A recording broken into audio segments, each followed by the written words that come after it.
Be the right club. Be the right club today. Yes!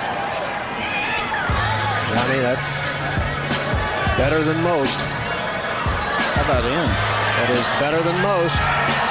Better than most!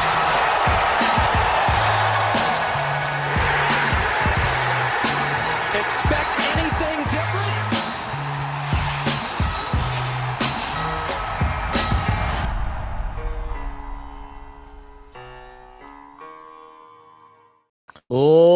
Ladies and gentlemen, welcome back to the No Laying Up live show, presented as always by our friends at Titleist. Guys, maybe the most action-packed week of the year in golf. We have so much to discuss. I am Soly, joined by my guy, Mr. TC. Hello, TC.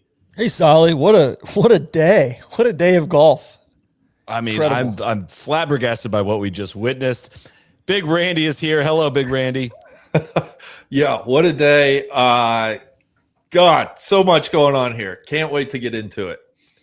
As mentioned, we have a massive show tonight. Going to be recapping the U.S. Women's Open at Riviera. Some details from our week on the grounds out there in L.A. The Memorial Tournament as well. A chaotic finish on the DP World Tour. Live Golf Andalusia. Some live news. Just a lot to get to.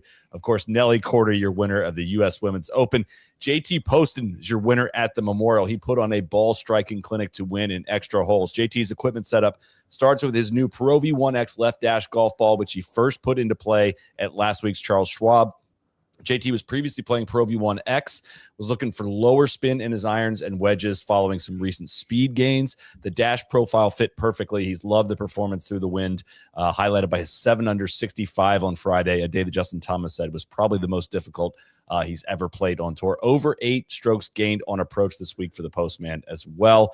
Also among the winning setup is JT's new GTS 3 driver. Gives him the best combination of speed, distance, and stability. Excuse me, I start talking GTS, I get excited. He's one of the over 65 players currently gaming new GTS drivers on the PGA Tour. His win also makes it 9 PGA Tour wins for Titleist driver players since March 8th. Go to Titleist.com to find a fitting near you. Get your bag dialed in. You got to try the GTS. It's out of control. Good. I'm putting all of my stock and equity into the endorsement of the GTS driver. It's the best I've ever hit. But Randy, take us out to LA. Give us a summary. You got to be concise on this one because we got a lot to discuss tonight. I mean, I hope everybody was watching. I know everybody tuned in right now will have watched. Some people listening tomorrow will have not watched. So I'm going to try to walk us through what we just witnessed out at Riviera. What a freaking golf tournament, okay? We went into Sunday. Nelly Korda and Se-Young Kim were tied for the lead at 6 under par. A shot back of them were Jennifer Kupcho and In-Gee Chun. Nasa Hataoka, Gabby Lopez, Ronnie Yin started the day at 4 under. Gentlemen, Charlie Hall, blazing start. Eagled the first, nearly made an ace at the 6th hole. She jumped from 3 under par to start the day all the way up into a tie for first at 7 under par. In fact, as the leaders would make the turn, we had Nelly Korda at 7 under. We had Se-Young Kim at 7 under. Ahead of them on the golf course, In-Gee Chun was at 7 under and Charlie Hall at 7 under. Some of the key highlights coming down the stretch on the back nine. In-Gee Chun actually pushed it out to 9 under par after birdieing the 10th and birdieing the 11th.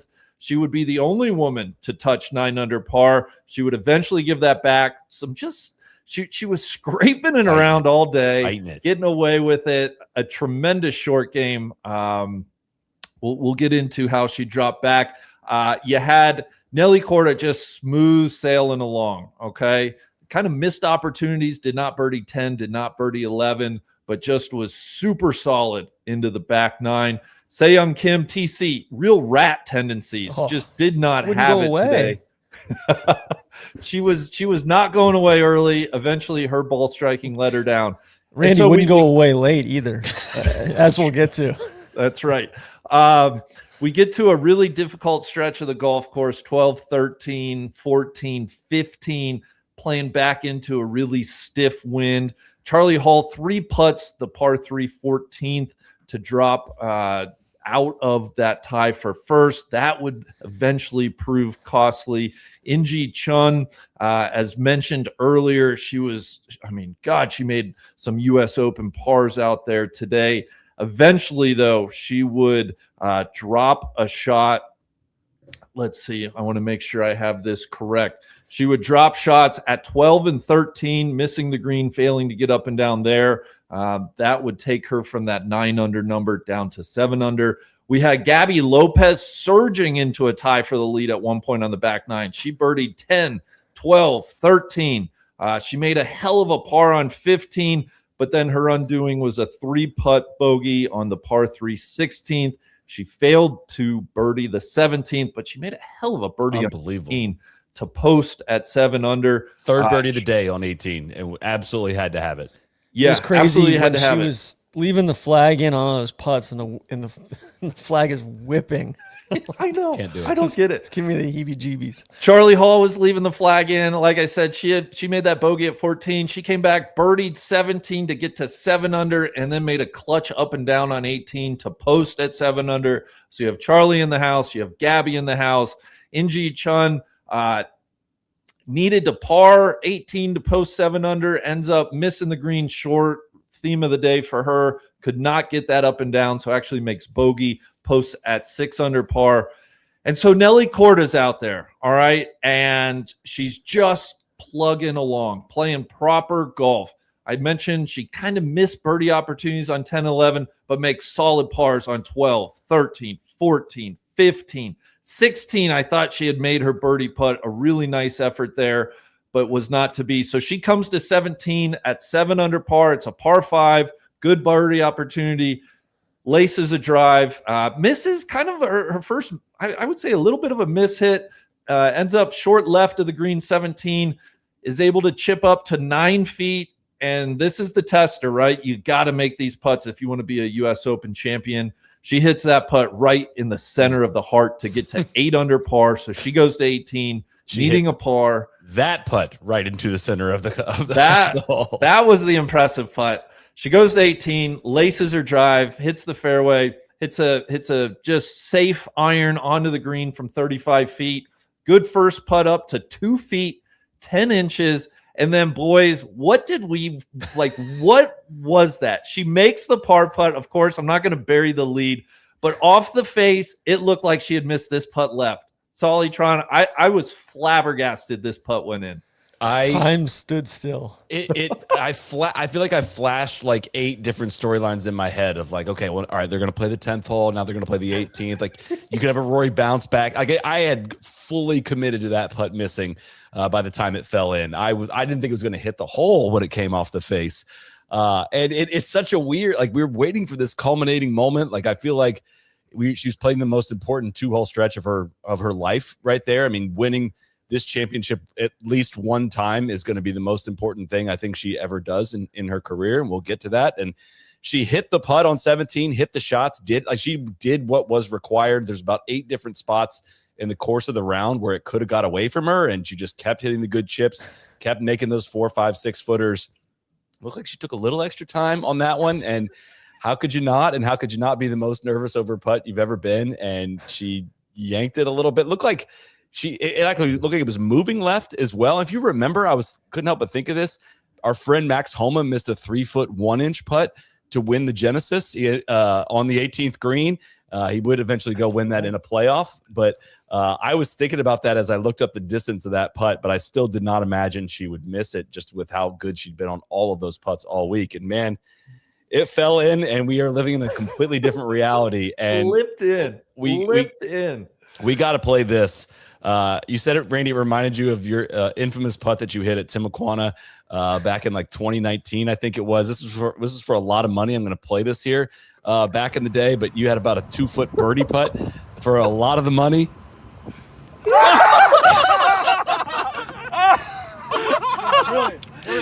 That fell in the absolute backside of the hole that never felt like it deserved to go in, and that's exactly what happened there. And man, I'm relieved. I'm sure she's incredibly relieved, but we had our moment, our golf tournament that we've kind of been waiting for and been saying is going to happen for Nelly and for Riviera and for this championship that continues to be on the rise, man. That was a captivating evening watching some golf.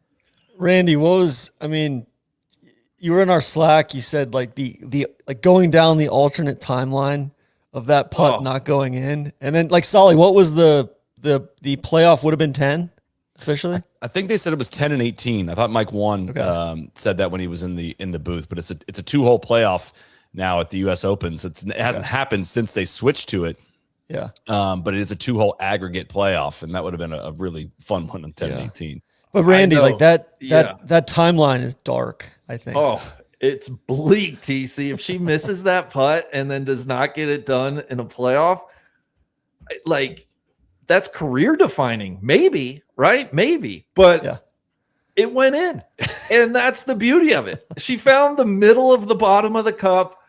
And Nelly Korda is the United States Women's Open champion. Soly, you said it. Like, this is the marquee win of her career. She may have others in the future, but to date, of her 19 career LPGA wins, of her 4 majors, this is the most impressive. The golf course, the way she did it, I thought, really starting Friday morning, it just was what we want and what we expect from Nelly Korda. Immense talent, and just I'm buzzing. I think this is such a great result, and it was such a great tournament.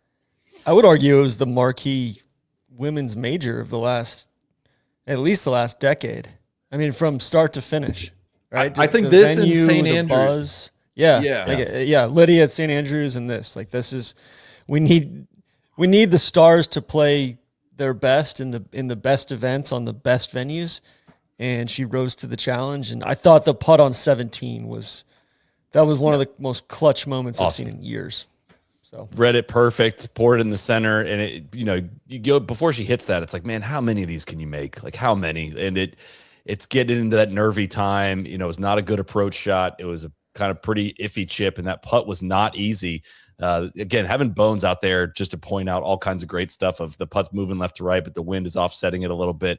As soon as she hit the putt, it looked like it was low a little bit, but the wind just held it right there, and it went right in the center. And man, it just I'm willing to say this now. Like, I think this is like from this point forward, we can just definitively say Nelly Korda reached her full potential. Like, this is like we are there. If she never wins another major, we will be disappointed from here right now, but we cannot call her career disappointment. It is, she's obviously like the most talented player, and this should absolutely not be the end. But this is, if you win 4 major championships, you win 3 of them, 3 different majors now to this point. You've now won all of the stateside, the U.S. majors on the women's side. Like, this is the realization of your potential. This is your career has turned out as good or better than anyone could have realistically hoped. Going forward, now we're working on legend status. Like, this is a different category. I don't think she's going to get to 11, Neil, but Neil's looking more and more precious. Neil's more confident than ever. I know. But now, then you get the awkward conversation of what is the career Grand Slam on the women's side. I think the next lofty goal is to win all 5 of them. And I think she can do it. I think the women's open is probably the biggest challenge for her. I see no reason why she couldn't win at Evian, but I don't know. I shouldn't do this on tonight. Like, tonight should just be about celebrating the fact that she won this championship, one that had previously like put her in a blender. I remember watching her at Lancaster and being like, oh, I don't know if you are ever going to win one of these. And then to be finished second last year and now win this one, we've just entered a completely different territory. And I could not be more thrilled for her, who seems to be an incredible representation of a professional golfer, a women's professional golfer, an example of what young girls should strive to be. And like, frankly, the American star that the women's side very, very badly needs. And it would be very bleak for American women's golf if Nelly Korda was not doing what she's doing. I agree with all that, Soly. The one line you had about this cements her career, I think back to when we were really starting this full time, and Nelly Korda was the kid sister of Jess, who everyone talked about, had a ton of game and a ton of competitiveness. And we were so excited to see what these ensuing years would give us. And the realization, I think it's easy to just breeze past. There are so many people that don't realize that potential, right? That don't fully maximize a career like that. And so just a tip of a cap to her. We've seen her game develop and progress. And it's just, I think it needs to be said that that's very impressive. And I don't want that to get lost. I have some things. If I can just read some historical kind of context into this win, if you will allow me here. Speaking of the Hall of Fame, I think we flashed a comment up there. This brings Nelly's Hall of Fame total to 25 points. 27 points gets her induction. So each LPGA win is worth 1 point. Majors are worth 2 points. Player of the Year and the VAR trophy for low scoring average are both worth a point. There's no doubt in my mind Nelly's going into the Hall of Fame this year, which at 27 years of age, as we speak, is very impressive. Randy, that's like 49 in LPGA years. Yeah, I know. She becomes the first 4-time major champion on the LPGA Tour in the 2020s. So I think she has firmly grabbed hold of, the player of this decade, the player of her generation, if you will. It's weird because like Lydia Ko and Nelly are like the same age, but I kind of think of them as a little bit different timelines just because Lydia burst onto the scene at such a young age. She becomes the first player to win the first 2 majors of a season since Inby Park in 2013. So I think that's noteworthy. The first American to do that since 1986, Pat Bradley. And then this is the one that really gets me. She becomes the youngest American player to win 4 major championships since Mickey Wright in 1960. So, Soly, you said it. Nelly not only has realized her potential, but she has firmly stepped into this.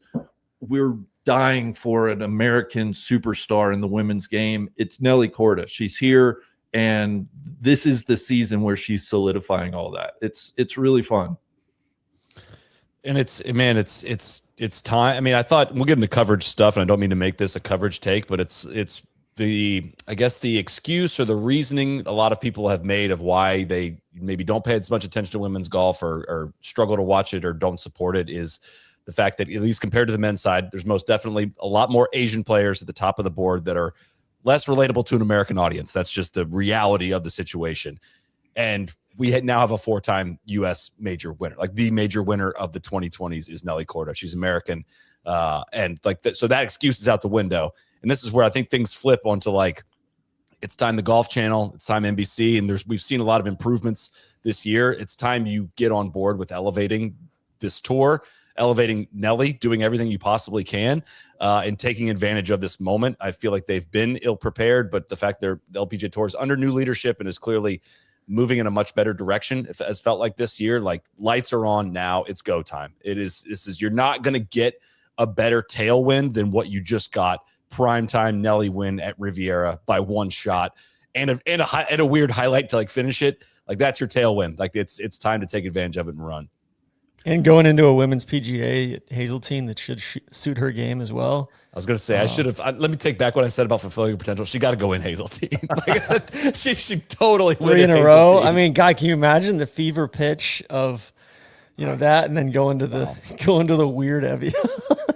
But Soly, I mean, to your point, I thought NBC was pretty good the last couple of days for the most part. I thought they had, like, yes, you got to jump around from channel to channel, and you got to kind of make an effort. But I thought the production was at least good. I thought they gave them a lot of the toys. I thought they had good drone work, good aerial stuff. They leaned on Bones heavy. Like, Bones, you're our broadcaster here, man. Take us there. Take us into every shot. Take us into every consideration. That was 5 thumbs up for me. And I know we've gone on this, and it's, I don't intend for it to be mean-spirited. Morgan Pressel just isn't it. And she has no grasp of the moment, anything interesting or insightful to say. in many cases, she steps all over the moment, and just no rapport with Dan. And it's really, really, really tough to watch golf when you've got that anchor dragging down the entire broadcast. It's a struggle, and it sticks out more, I think, when they have such good drone coverage. Like, I thought the visual elements of how they presented Riv were the best we've seen. A lot more worm cams on putts, just a lot of, I thought that, spending good time in the situations of each player. Like, it didn't feel like you're just watching putts from all over the golf course. It just felt like they stayed with rounds really well and told the story relatively well. I thought aside from Bones, the commentary, leaves a little bit to be desired in terms of it feeling like a really big moment, but otherwise, man, this is the best coverage we get, though. This is the one event they take super serious and provide all those elevated tools, and it paid off in a big way. I wish there was going to be more of that. I wish KPMG Women's PGA was done the same way. They don't treat it that way. They make KPMG buy the hours and buy the extra coverage on Peacock and basically fund their operation that week, which is unfortunate. But that's the kind of stuff I'm talking about that needs to change. It needs to evolve, and there needs to be significant investment behind this. But and Soly, I think, like, props to Tommy Roy and the team in the truck. I thought, like, kind of a tall task today. I know, great leaderboard, but kind of a jumbled leaderboard too. You had a lot of different players right there in the mix, and I thought they did a great job of sticking with nearly everyone that they needed to. I maybe saw a little bit too much Jennifer Kupcho in the Rolex marquee pairing, but they did a good job of finally jumping ship from that. So, and then I mean, I felt like every time I looked up, Young Kim was just getting up and down, like getting away with murder on that golf course. She and NG Chun, man, God, they some greasy play out of them today. Soly, I think the other thing that and maybe this can lead into some other discussion with the women's game, I think it's time we need real foils for Nelly, right? Part of like, what a world. Yeah, we need somebody to beat Nelly and to stand up to her. Well, no. You're right. I don't need people to beat Nelly, but now that we have this undisputed best in the game, is starting to clear major championships at a pretty good clip. I want to see who is rising to challenge her the biggest weeks. Some disappointments this week, quite honestly. Gino, afterthought. But you see Charlie Hall once again rise up the board on the weekend in a big tournament. Comes up just short again. Her fifth major runner-up, her second runner-up at a U.S. Women's Open. She has two at the AIG British Open. That's what I'm curious about. Ronning Yin, disappointing Sunday for her. She's somebody that I feel like could offer a bit of an ongoing rivalry. But I guess that's what I'm most curious is the response now we see from the rest of these women. Who wants to come chase Nelly? Who's going to play their best golf the biggest weeks to try to match her? I thought that was just absolute nails from Charlie Hall today. I mean, and she's finished. Yeah. I mean, the whole weekend, was it 65, 67? Yeah. She's finished T12. She withdrew from Evian last year. T2 in the women's British, T10, T2. Like, she's raised her game. She's leveled it up. Just got to get it across the line now. Kind of like my guy, Tommy. She did. She throws it in gas and then throws it in reverse as soon as she gets to the top of the leaderboard. I thought Charlie's round was good. Usually she has one, maybe two things where it's just like, oh, you can't do that. And if I nitpick, it's the missed putt on 14. She missed like a 4.5 footer, I want to say, on the par 3 to make bogey there. But other than that, she played really well today.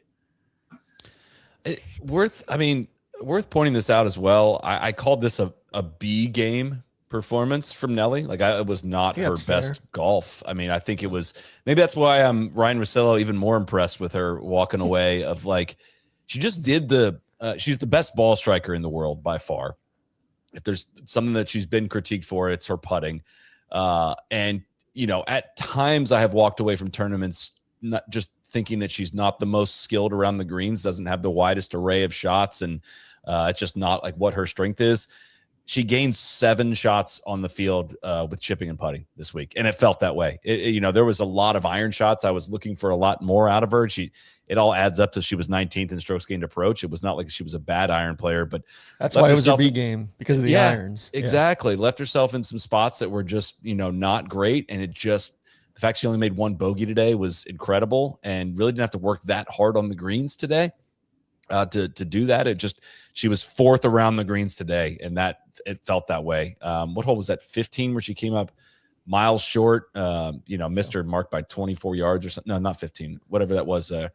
On the back nine, maybe that was 13. And I'm like, okay, this is where it starts to slip away. And no, she just answered the bell every single freaking time. Yeah, 13. She had 173 in and came up short and missed the green, but chipped it up to 2 feet, and it was no problem.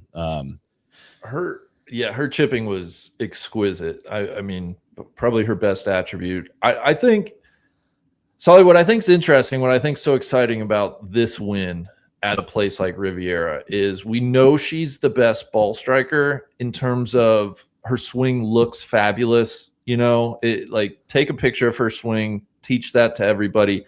But I think the question has always been the artistry, right? Seeing the shots, playing the proper shots.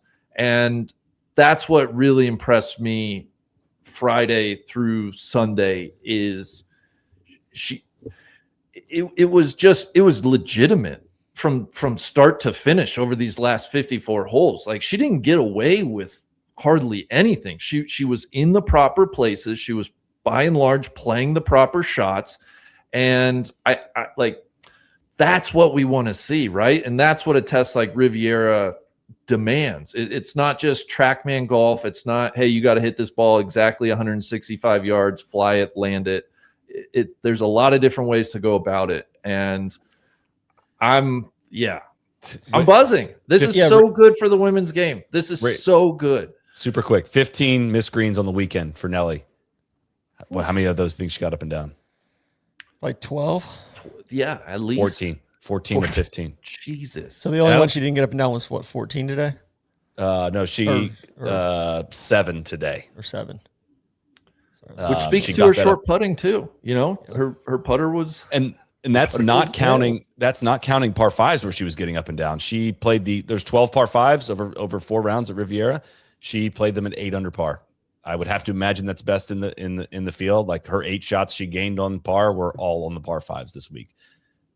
So yeah, I think Randy, just to piggyback on your note about hitting the right shots, I think it's so refreshing at Riviera where there is a right shot. There's a right shot and a wrong shot, and it's very refreshing as a viewer to watch that and see it that delineated. Whereas I think there's just not a lot of consequences on some of these other courses, both men's and women's, that we watch some of these majors on. That's one of our criticisms of a Valhalla or a Quail Hollow or Hazeltine next go around for the women. Right? There's just not as much downside risk, or it's just such a good cadence down the stretch at Riv as well. Like with 14 and 16, the 2 par 3s, I think that's back to your point about Charlie, Randy. That's the one that really frustrated me the most, her dumping it in that front bunker on 14.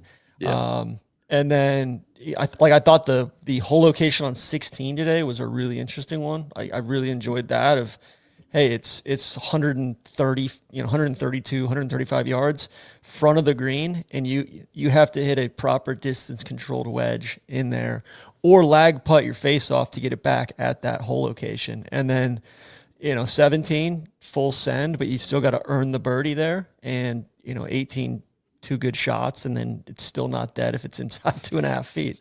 Yeah. So Nelly had a great putt on 16 too. That putt goes right to left early and then comes back left to right, and with a smidge less pace, it might have fallen in. But yeah, gosh, we could relive that, relive a lot of this all night. Guys, this is not news to you guys. I don't have to tell you this, but The new High Noon Transfusion certified hit. That is right. They've finally brought the #1 golf drink into their vodka seltzer lineup. That's the Transfusion. You can get it now, but not for a long time. They just dropped a limited amount. The irresistible grape taste crafted with real vodka, real juice, sparkling water, and a hint of ginger and lime. Here for a short time. Grab it before it disappears. If you see it, just grab it off the shelf. Give some to your friends, your house guests, whatever, to take home with them. But it's going to be a hit. Let us know where you find it. Tag us on social so everyone can track where you can find them. High Noon, Suns Up. Also want to give a massive shout out. Our coverage this week at the U.S. Women's Open has been brought to you by Ally Bank. And as this championship wraps up, we want to thank Ally once again for supporting this event and supporting our coverage throughout the week. They've been a tremendous partner for us this week. We are proud to have worked alongside them. Beyond sports, Ally is also focused on helping people feel more confident and in control of their financial lives. Ally is a digital bank built on the idea that banking should be simpler, more accessible, and easier to navigate day to day. Whether you're saving for a trip, planning for a home purchase, managing everyday spending, or just trying to organize your finances a little more effectively, Ally has built tools designed around the way people actually live. You can go to ally.com and check out their banking tools and solutions to find the ones that match your everyday needs. Again, huge thanks to Ally for supporting the U.S. Women's Open and supporting our coverage throughout the week. Ally Bank, member FDIC. They were fantastic to work with. They are putting their money where their mouth is on supporting women's sports, and it was a massive, massive investment and massive support they've thrown behind this championship. So, again, thank you to them. Amen. Soly, making light of the house guests. Shout out to my guy, Cato. Thank you, TC. Real quick, I think Charlie made the most birdies this week, 16 birdies. She made 12 of those 16 on the weekend. That was tied for the most with Aphrodite Dang, and then Se Young Kim, and a host of others were at 15. But Charlie's got to get one of these at some point. This was the perfect way for her. Like it just feels like if she's ever going to get one, it's going to be chasing, right? It's going to be ears pinned back, trying to make birdies. God, I thought today might be good enough for a playoff, and just disappointed for her because these big events bring out the best in her, and I have a lot of respect for that. As mentioned, Gabby Lopez finished in a tie for second as well. NG Chun finished fourth. Se Young Kim, the rat tendencies. What was going on 18? I mean, that was outrageous. She's over in the right rough she couldn't find the pin. She couldn't see the flag. There was, her caddy's trying to line her up with somebody with a red shirt. Said there's too many red shirts. Meanwhile, Nelly's just waiting in the fairway to hit the most, important shot of her life, trying to win the U.S. Women's Open. And I know she's got a lot to play for as well. She could have birdied it and got to -7, which would have been good enough for a playoff if Nelly faltered. And had a ton to play for there, but that was a tough way to finish for somebody that battled really hard. Had so many bad shots or hand off the club shots this week that ended up in very okay spots. And she's a past major champion as well. Hasn't been necessarily in the best of form, so kind of a surprising result for her. But that was a tough scene there on 18. It was. Yeah, she's just running out the clock. She took off those outrageous glasses at one point. It's like your caddy needed to put her on his shoulders, to see the flag. Just between clubs. Granted, yeah, that was $100,000 bogey right there that she made. But yeah, gotta hit a better one after taking that long too. Yeah, that's the other thing about Nelly, aspirational pace of play. Yeah. Respect the hell out of it, and then because that's not the case out there on the PGA Tour. There's some habitual line steppers. And you have to do that always, like on the back of the pack, playing on Sundays as well, where you're just doing nothing but waiting all day long. Although pace was pretty good, I think, on this Sunday at least it was. But and it wasn't that bad in the early part of the week either. For Thursday, that's a credit to being a well-designed golf course, I think, and proper spacing of the holes. Like the whole principle behind the first 2 holes being long holes is a pace of play thing. You're better off shooting guys out. Men and women out farther, with longer holes early, and that helps out with spacing and things. And that there's so many just little positive things about this championship. I know from being on site, both in just how it was organized, how easy it was to bop between holes, and see a lot of great golf. Incredible up. Again, we say this every time, and the opportunity you get to go to an LPGA event that's in your area, like you're gonna see exactly what you want to see, and you're not gonna have dipshits yelling yelling shit like you heard at the Memorial on TV and fighting for spots and dealing with drunk people. It's just a super easy, approachable way to take in a golf tournament and a really special golf course. So venues matter. Keep doing this. And look, I know the U.S. Women's Opens are scheduled out and they're going to incredible places, but they're doing it. They are doing it. LA crowd was, I'd have to say, relatively weak overall in terms of creating an atmosphere and kind of at least the early part of the week. They are who we thought they were. They are. And better today. There's a great picture up from Beth Ann Nichols here on the screen of the atmosphere around 18 was really good today. And I felt like the cheers were the most we'd heard, but it was a little not just the crowd numbers, but just like not recognizing good shots. I got Jeff Shackford really made you mad. All worked up about that one. That was really fun walking with him. As he's just basically yelling at the crowd about not cheering for properly for shots. But we're going to go to LA. We're going to get LACC here in a few years as well. We just can't. That's not going to sneak up on us again. The LA fans are letting us down on TV. Can we? A few things I would love to get your thoughts on with Riv and the tournament. If we have a few minutes here. First of all, TC, first time there. In person, on site. I mean, I know it. Well, I think it lived up to expectations. But any favorite holes, favorite features? What stood out having now seen it with your own eyes? I loved it. I had high expectations and it exceeded them. I thought that hill's really big. Mea culpa to Lanto Griffin. At all for his complaints about having to walk up and down the hill there. No, I think a lot more movement in the fairways than I was expecting. Like I expected I don't know, I was expecting it to be a little bit more of a aerial game, and I think that there was a lot more run out and like that big movement in the fairway on 2 there, or down the hill on. Was that on 5? Like there's just, you really got to hold fairways and kind of hold it up against the slope.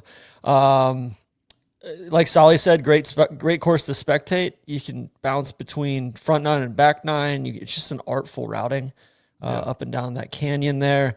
Overall, I don't know. I thought the setup was good from the USGA as well. I know you were livid at the funnel pin on 6 today, Randy. I thought 6 was a bit gimmicky.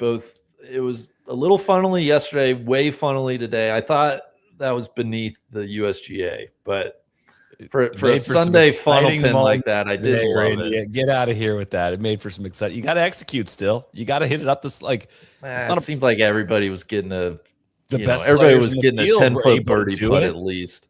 The best players were. Let's go. Randy, we had 16 players under par. Is that acceptable to you?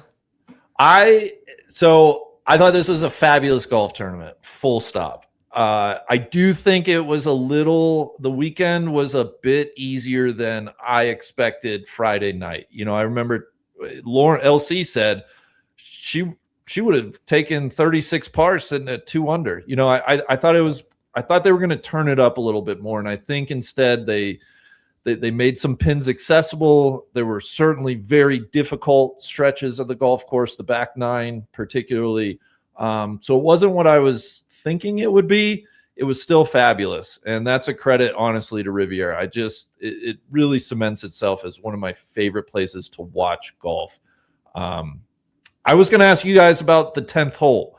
I feel like the 10th hole, when we were younger, had this mystique, best short 4 maybe in the world, and then it lost a lot of luster, I think, as the men's game just got longer and there was a real uniform way to play it. What do you think watching the women play it over 4 days? I was pretty underwhelmed on Thursday, Friday. I don't know, it just felt a little like it wasn't a short 4. It was a mid-length 4, or it just didn't make as much sense.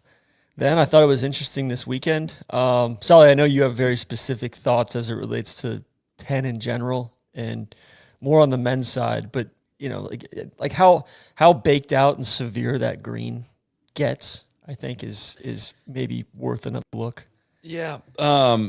I get why they played 10 the way they did the first 2 days.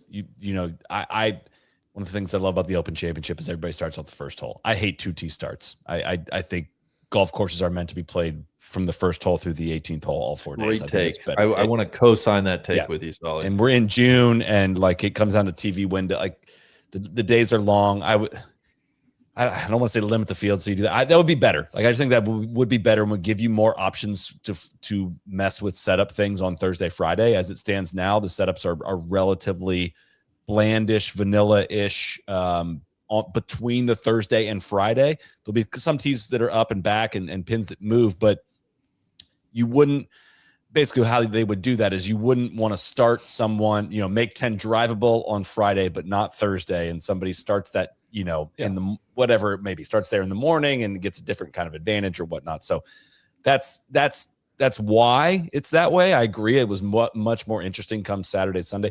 Friday pin was awesome though on 10. I left very upset about the 10th hole though of the distance on the men's side of like that. The scale fit that hole so much better. It was like that left bunker came into play so well today of the trajectory that a lot of the women hit it at. That was a factor. LC talked about that on the show on Friday about like, I'm not sure I would send it because I don't know if I'm covering that bunker. And if you cover that bunker and you scream it too far, then you're in a tough spot on the left. Like the shot Nelly hit on 10 today was awesome. Yeah. Like they touched on it briefly, but like she backspun it going down the hill, flopping it over that bunker. That could have gotten away from her really quickly. I thought it was a really fun hole to watch this weekend. And it was just fun to watch this golf course where the scale fits so well in terms of like when you missed fairways out there. I don't know what the rough missed fairway actual penalty ended up being, but it felt like you're not flipping wedges into these greens from the rough. You just are unlocking a much more interesting style of golf as soon as you miss. It makes your tee shots more important. There was no overpowering done at any point by anybody. And that's a really fun and engaging watch for 4 days.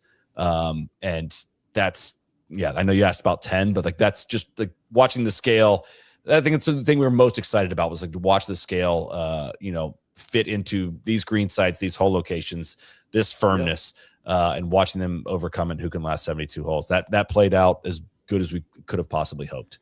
Soly, I was expecting to be more offended by 4 just on what I've seen on the men's side of how far back played way better that. for them. played so much better for the ladies. I thought I'm a little bit curious as to what the ladies would have done if they hadn't have widened that alternate, like that right fairway on 8. Because I mean, virtually the entire field, regardless of where the pin was, went up the right fairway, and I don't think I've ever seen one of the men go up the right fairway there. But I'm curious to see if they keep that width going for the Genesis next year and for the Olympics thereafter. That's the great thing too. We've got a lot of Riviera in our future over the next 4 years or so.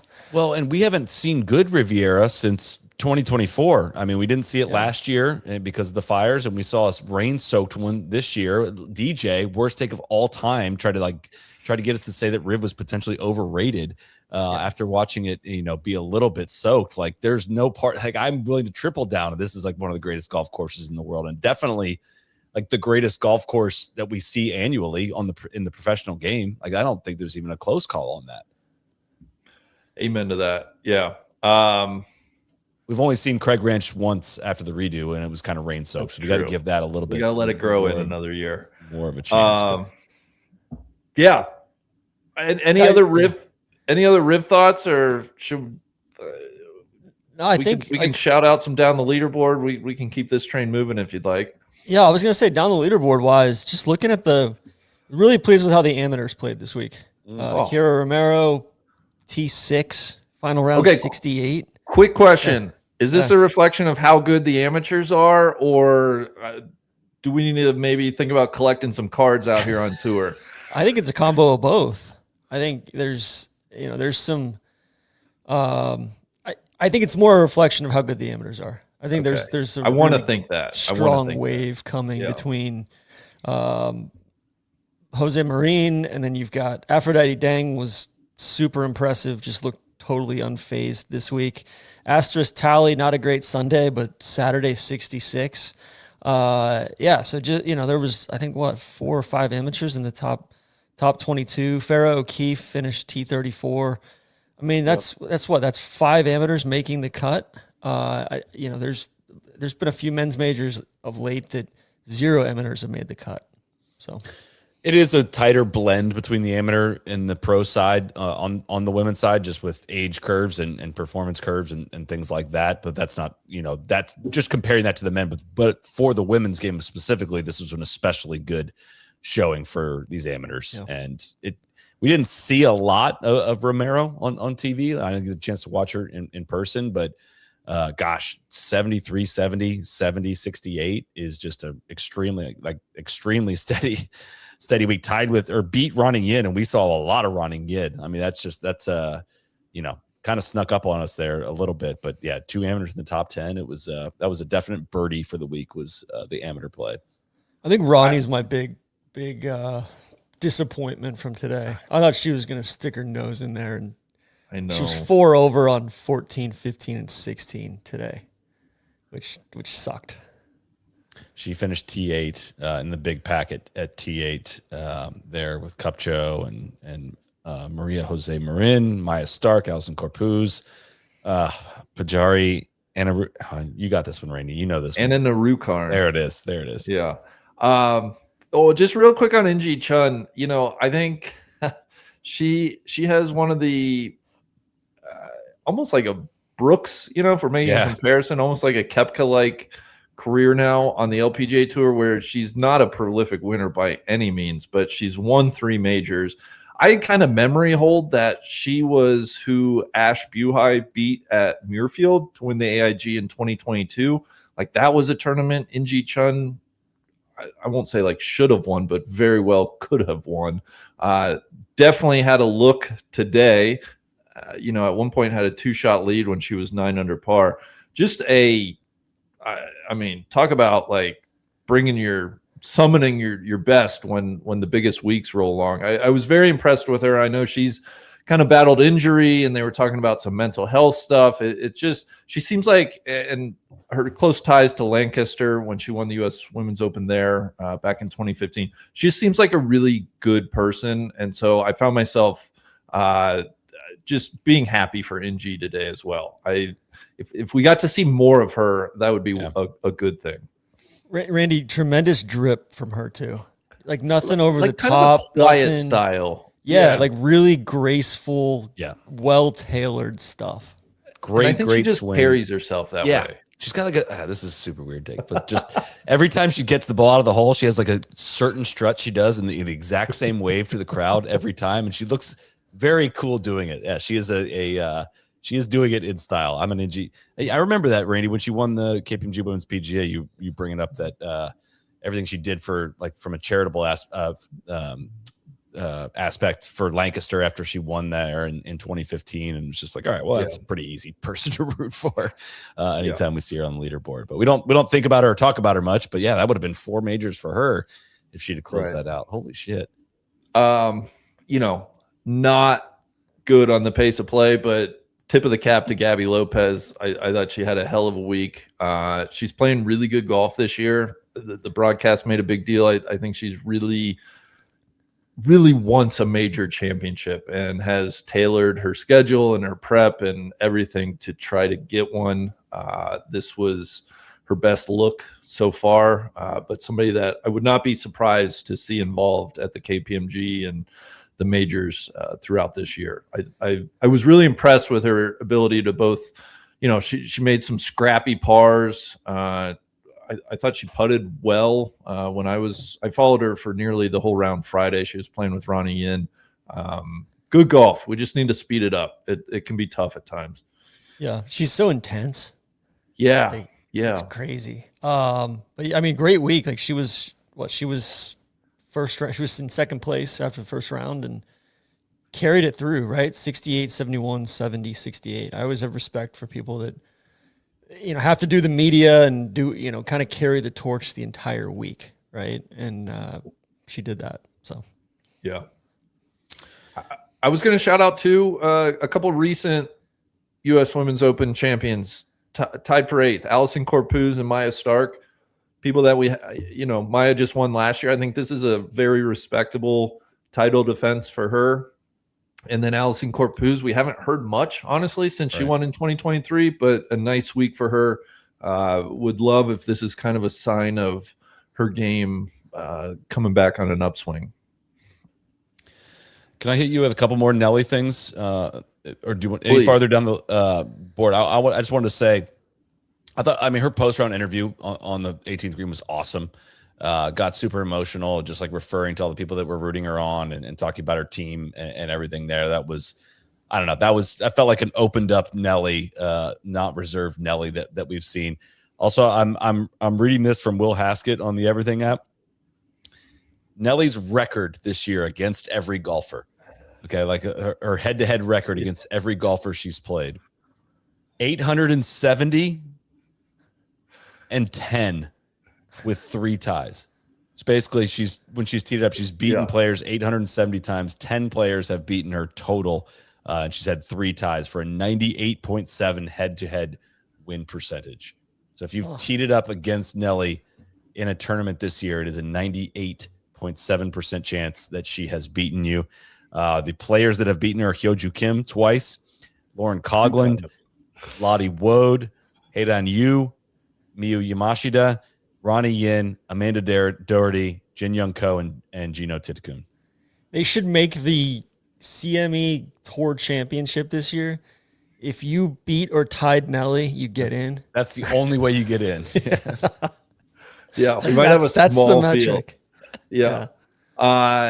You're right. Like Nelly's, we didn't even really talk about like the 2026 season she's putting together. Obviously the 2 majors, but this is her 4th win in 8 starts, and she has 3 runner-ups, and her worst week is a tie for 8th, as those stats bear out. It's incredible. You know what, Randy? I look back at 2013, I believe it was. NB Park, I think, won the first 3 majors of the year, and we weren't covering golf yet at that time. And I'm always like, man, that'd be crazy. That had to be so fun to cover and follow. And now I'm like, oh shit, like we might get that. Like the first 2 alone, like what a storyline we got ahead of Hazeltine. I know we covered that, but it's just it happens fast. That's the fun part of this. Is it's coming up here in 3 weeks, or it starts in 2 weeks from today. Here we had a question in the chat as well. Who wins more majors, Scotty or Nelly?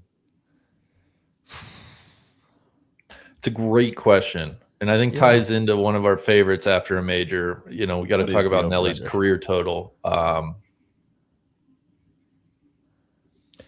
don't want to be a priz of the moment, but it just seems easier on Nelly's side at the moment. I mean, well, she's at the height of her powers right now, And think about the women's game too. They come quick. The majors do. So if you're playing good golf, and they're 5. I would say a horse for course for one of them at Chevron. Yeah. All right, I'll posit this too. Do you think she wins the career Grand Slam? Like, do you think she? I think she bags or the fake one.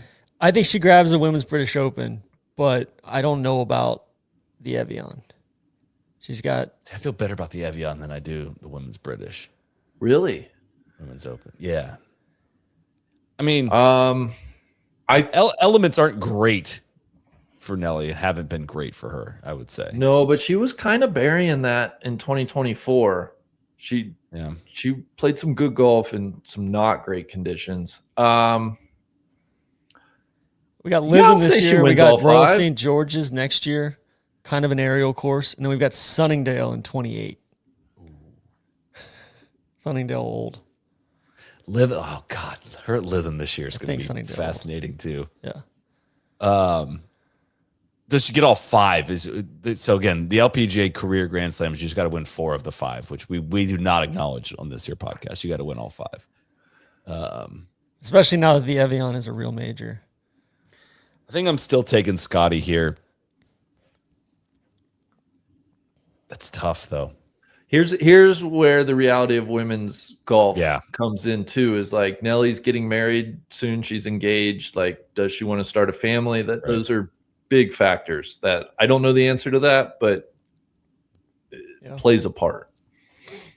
One random moment I meant to mention Friday, just kind of spoke to Nelly's, easygoing mindset. It seemed like out there this week, walking down 15 fairway, her sister Jess is walking with her son, Nelly's nephew, is in the stroller, and like Nelly like sees him from really far away. And like her and her nephew just started, it's like he's going through a big peace phase. He just keeps saying peace at everybody. And she's walking down the fairway going, peace. And he says it back. And they kept going back and forth like 5 or 6 times. She's just grinning from ear to ear doing it. I thought that was just a cool little random small nugget from this. It's like DJ's son. He can't stop saying Jackson Churio. Jackson Churio. So Soly, I'll put you on the spot. You're taking Scotty. What are your thoughts for total majors? Like, where are you thinking it shakes out? Because I forget what we put the over-under at after Chevron for Nelly, maybe 5.5. And now I'm like pretty confident of over 5.5, which would mean Scotty would have to get to 7. Yeah, at least. Yeah, if we probably did say 5.5 after she got to 3. I think I even argued for 4.5. I thought, getting to 5 would be really good. I still think it would be really good. I think this is where it's super easy to get carried away. And throw out 11. Like 2025 was kind of like, all right, yeah, you don't do this forever. And Scotty's year this year has been kind of like, yeah, it doesn't last forever. And Nelly is a more than 4 strokes gained player per round, which is Tiger territory. That's above Scotty territory. As much as Scotty is the strokes gained darling, Nelly is the more dominant player on a round by round basis on her tour, and has more majors. But the longevity makes it really difficult question. I'd rather focus on what the number is for Nelly now, because do we move that line from 5.5 to 6.5 now? And I don't see why we wouldn't move it. I think it's a more interesting question. Yeah.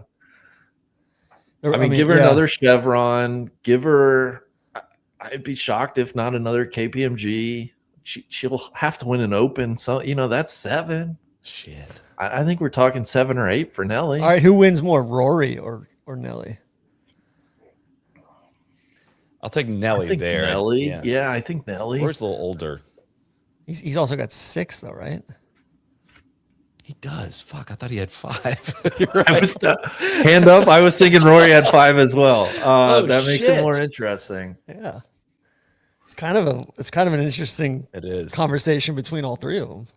Yeah, we might have to can we post a Twitter a poll in the comments here? I don't know how to do that. Cody. No, Neil's more confident than ever on the road to 11. He says they're right on track. So. Neil's thinking he might be more than halfway there by the end of this year. Yeah, it's a very fun discussion. Anything else from the U.S. Women's Open? I was proud of Lauren today. Yep. Bounced back from a pretty crappy putting day on Saturday to cash a pretty big check and get herself back into the top 20. She finished T14. Disappointed in Hannah Green. She just straight up didn't drive it well. Everything else seemed to be in order.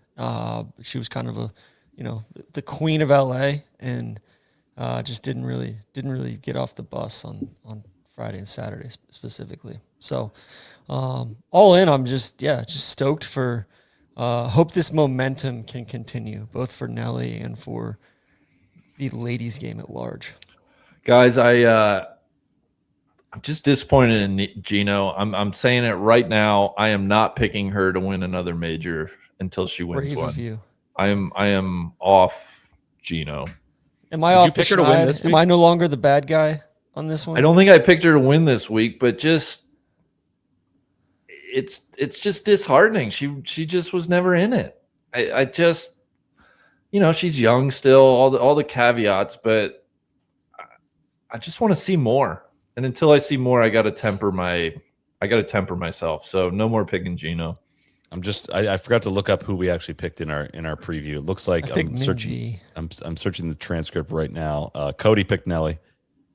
I think I joined Cody. God, I hope I did. I think you did, Randy. I was kind of pissed off at you guys for just picking chalk, but it turned out to be the right thing. Shout out, Soly, while you're looking for that. The Allison Lee story, new mom, and Janet Lee, also very new mom. Very impressive weeks for them. Janet Lee had an ace today. on the soon to be new mom. Funnel Pin 6. Yeah, Madeline was playing 7 months pregnant. My wife, I was like, they need to chill the fuck out. They're making the rest of us look bad. And then I had one more. Oh, just about the future venues. So next year's Inverness in Toledo. Oakmont. Real quick, Randy, I just found it. You said, I'm going to pick Nelly. No, I'm not going to pick Nelly. Give me Ronnie in. All right. Not a bad pick. No, not a bad pick. Randy, for next year, we are not going to have the issue of non-ball knower spectators and just I think Toledo is going to show out Great for market. that. I remember being there for the Solheim Cup. Great venue, great golf course, great market, that Northwest Ohio, Southern Michigan. Like, it's kind of saturated with LPGA golf as it is, and they just come out in droves. It's great. Well, so Inverness, Oakmont, Pinehurst, Interlochen up in Minneapolis, Oakland Hills, LACC, Chicago Golf, Marion are your next, what is that, eight years. I think Shinnecock, I don't know Chicago. Chicago's one of those like, oh, I hear everybody talk about how good Chicago Golf Club is. So there's a mystique there.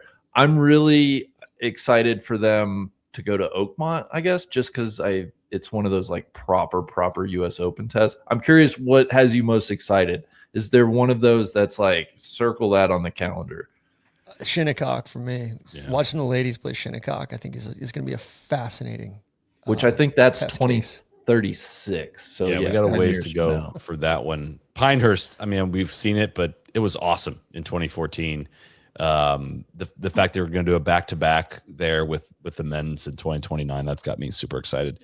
Oakmont, I think I'm good on. I mean, it's, just a lot of rough, like that's the opposite of what I love so much about this week. It was a very enjoyable watch Thursday through Sunday. And I find heavy rough to be necessary at times to challenge professional golfers. I just think it makes for a harder grind of watching Thursday through Sunday. It may play a little differently though, because the women's game is more fairways. Yeah. We'll see. I think I'm excited for Interlochen.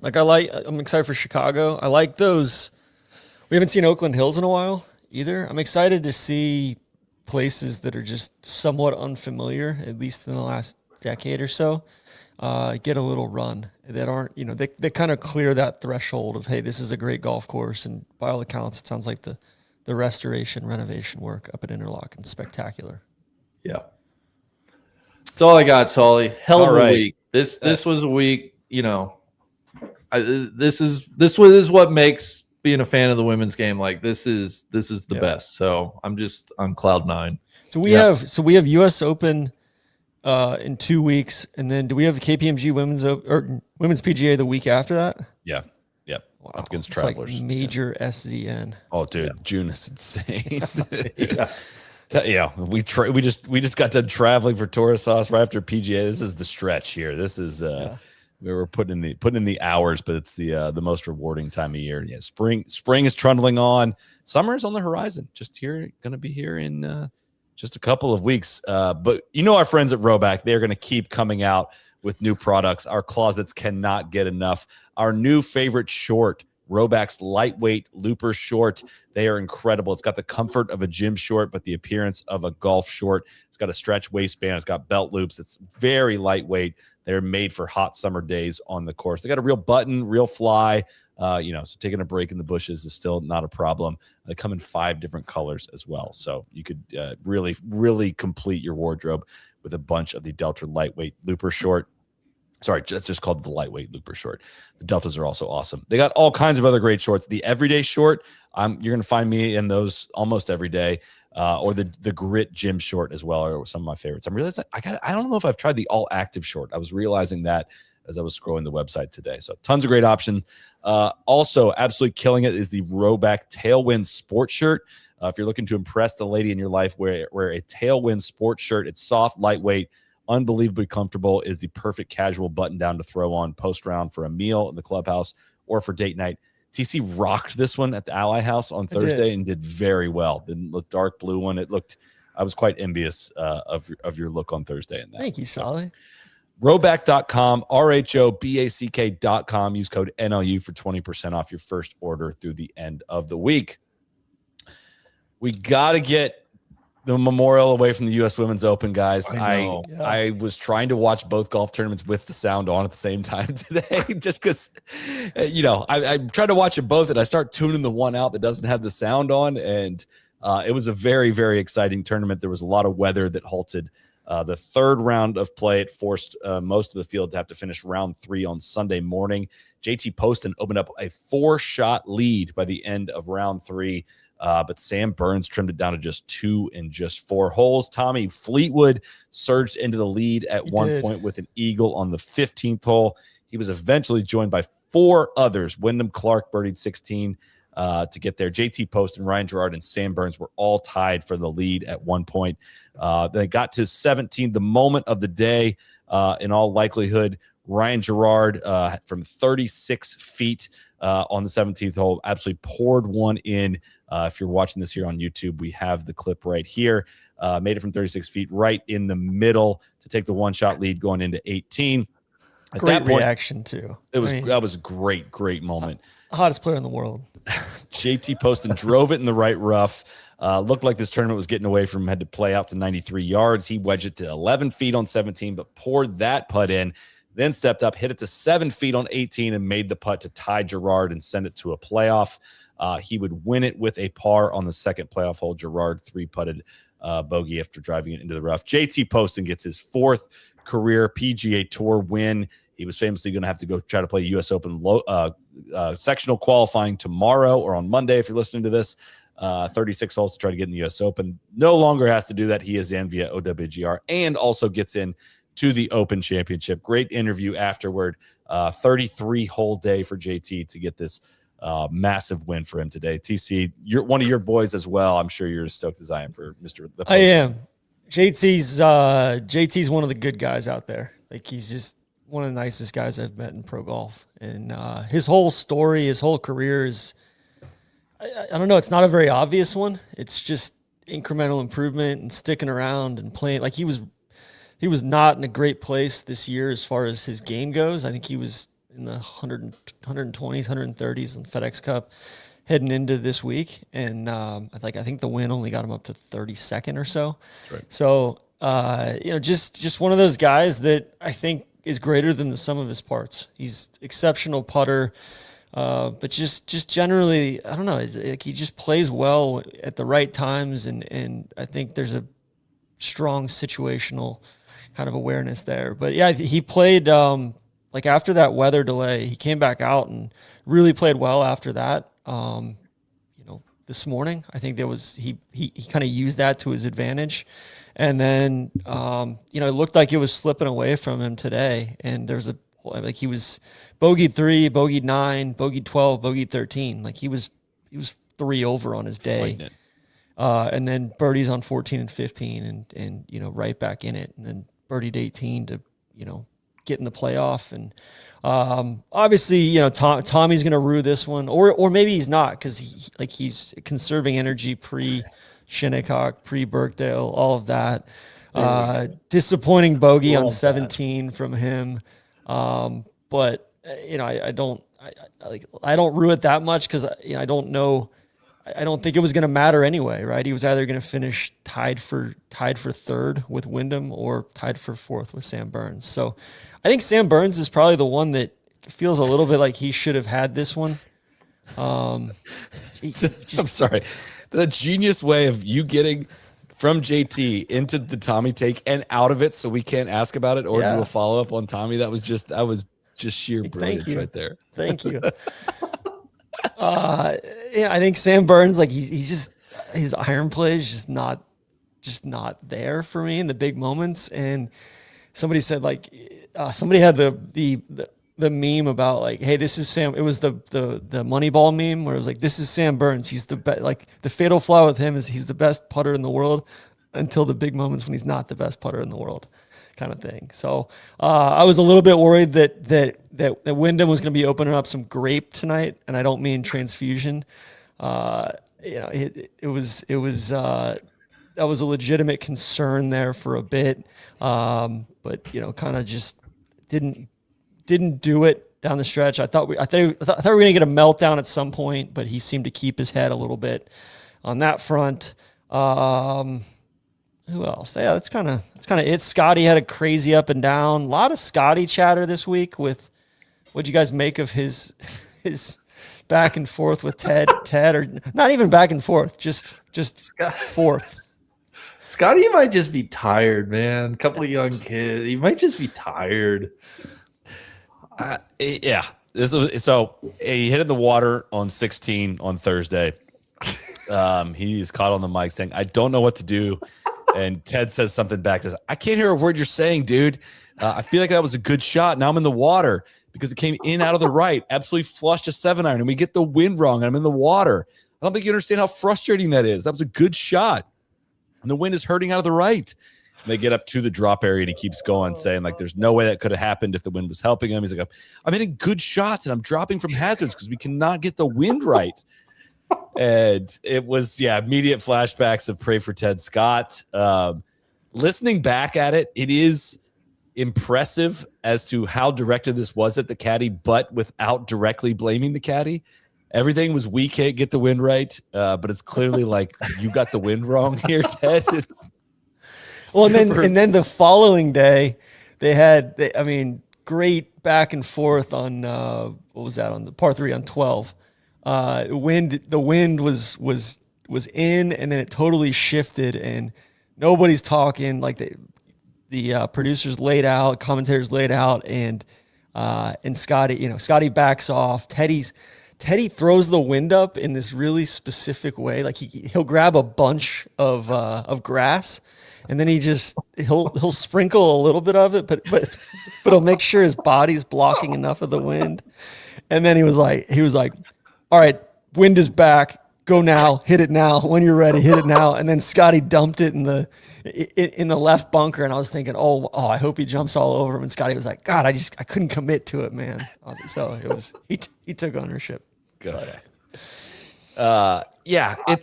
Go ahead, Randy. No, I just have to remind myself, Scotty, we're worried about Scotty. What's wrong with Scotty? I go to his results page on the PGA Tour. Like, the guy, let's just go back. Tied for 12th this week, third, tied for 14th, second. Like, I'm almost more impressed. And we saw this a little with Nelly last year, to draw the comparison again. It's like the highs, sure, those are great, but like, how good are you when you're not at your best? And Scotty remains like pretty damn good, and I guess I just am very impressed by that. A couple other things I'm very impressed by. Sorry, if you got another point. Yeah, I was just gonna say, like, the Scotty thing was, I don't know, it's still pretty unbecoming of the number one player in the world. I think you've been kind of all over the pouting thing, TC, and I shouldn't even say pretty. Like, it is, like, you just wouldn't ever see Tiger do that. Like, I get, like, it is frustrating when a caddy potentially gives you the wrong advice. But it didn't look like that shot was that affected by wind to me. And it shouldn't have been. I mean, the flag wasn't even blowing there. I think it's a little bit misplaced. And like that kind of like behavior gets me more concerned about Scotty's like chances at Shinnecock than maybe it should. Like, he's just not a settled and in control golfer. Isn't going to behave that way to his caddy. And you don't have to do it publicly. Like, you don't have to do it with all the microphones around and making sure everybody hears it. Would be, I don't know. I would, if I was caddying for Scotty, I would want an apology from privately, not publicly. I just like hey dude, I shouldn't have done that. Like, stuff happens in the heat of the battle, but that was just unbecoming of the best player in the world. Do we think Scotty, like, is Scotty more reliant upon Teddy than like just about any player on tour with their caddy? Between the green reading, like, he seemingly can't read greens, and he seemingly can't figure out the wind. Is Teddy having an off year? Is that what the real problem is? That's a fascinating, strokes gain caddy would be a fascinating metric, TC, if there was a way to figure that out. Yeah. A couple things I found interesting. JT Poston won Both guys in the playoff today. JT Poston lost strokes to the field off the tee this week, 43rd for the week, which that feels very Muirfieldish, right? It's a second shot golf course. And Ryan Gerard lost shots off the tee this week as well. Poston gained 8 shots in approach play, which is ridiculous, and 3rd in putting. So he basically gained all of his shots via his irons and via his putting. And then Ryan Gerard, who was one of the worst putters in the world. Unbelievable. So like what, 14 months ago, 16 months ago, was first in putting for the week. He gained 10.5 shots. It's crazy. So again, has he changed anything? What? This is nerd shit, TC, but bear with me. I'm looking his like 25 round moving average, basically like his trend with putting as of the BMW last year was minus 1.3 per round, like losing more than a shot per round putting as of last August. So about five a tournament putting. Yes, which is like worst on tour, like worst. If you're losing more than a shot per round, you were the worst putter on tour. He's got it back to 0. Had almost a half shot above 0 as of like the Masters. He's not putted. He had a really bad putting round. One really bad putting round at the Zurich. Otherwise, like he is like a PGA Tour, a good putter now on the PGA Tour, which is unsurprisingly rewarding him in a lot of ways because he's an excellent ball striker and his ball striking has gotten even better. And you want to talk about aspirational pace of play? Yeah, like might be the fastest player on tour.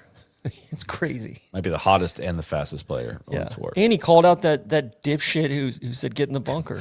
It's not the bunker, dog. I'm a Ryan Gerard fan, man. Yeah. I'm in. You were all over that on the team. Sure, why not? Yeah, I'm wearing my President's Cup hat. Yeah. I think we need to get some new blood on the team. Unfortunately, I think Wyndham's probably going to be on the team for you, Soly. I was gonna say I haven't had a chance to mea culpa this on the main NOU podcast a couple weeks ago. I thought Keegan got named assistant to the Ryder Cup, and it was to the President's Cup. I don't have this fact. I thought like McAfee show tweeted out that it was Ryder Cup when they had him on giving the announcement, and they may have and deleted it. I don't know, but mea culpa on that one. That one's on me, and I should know better. But it's also he's probably going to get named assistant on the Ryder Cup, and I'll have just been early on that. But apologies for messing that up a couple weeks ago. Speaking of Ryder Cup, Alex Fitzpatrick, T6. How about that, man? Unbelievable. Yeah, dude just freaking belongs out there. Yeah.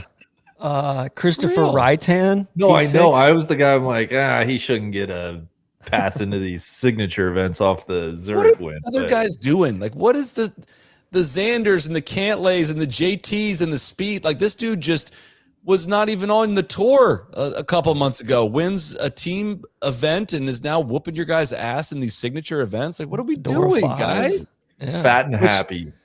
Yeah, I think they're more worried about their equity than they are their strokes gained. You know, Xander's probably trying to push out an update to his app. Yeah. Although he's probably using Claude now to That's true. To code that for him. Country music sensation Eric Cole, just wanted to comment on his aesthetic right now. He's got kind of the mullet thing going on. Looks really like he truly looks like a country music sensation. Alex also Noren, like a minor league baseball player, which maybe just because of the MLB logo that he wears as well. Alex Noren solo 9th, moves up to 43rd in the FedEx Cup. Hopefully that unlocks late July, early August for him to spend some time on Visby. Yeah.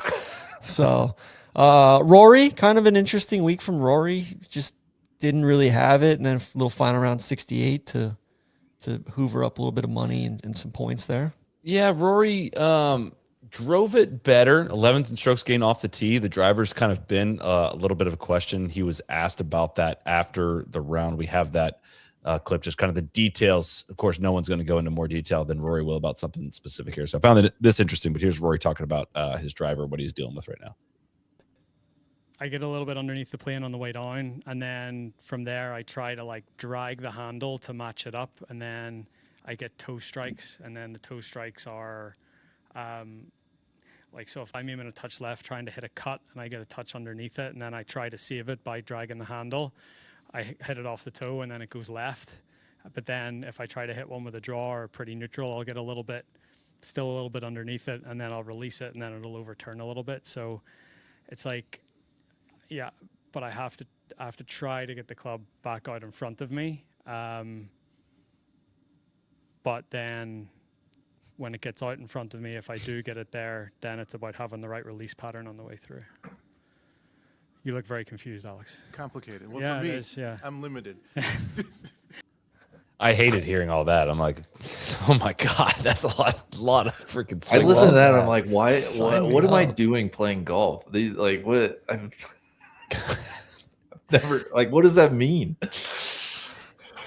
I also hear that, and that's the part of pro golf I don't get, of like, yeah, man, it just kind of seems like, I know it doesn't work this way, but you recognize all of this. It kind of seems like you would and should be able to fix it, right? With the proper amount of time. It just seems like, you would have this addressed by now, but maybe I don't know. Maybe it stems from who knows. But it's wild to think about all that going on with Rory's swing, because when he's driving it great, it looks like the most effortless and thoughtless thing going on the planet. So I mean, if that's what's going on in Rory's head, what the fuck is going on in Spieth's head? I know. Is he close still? Is he close?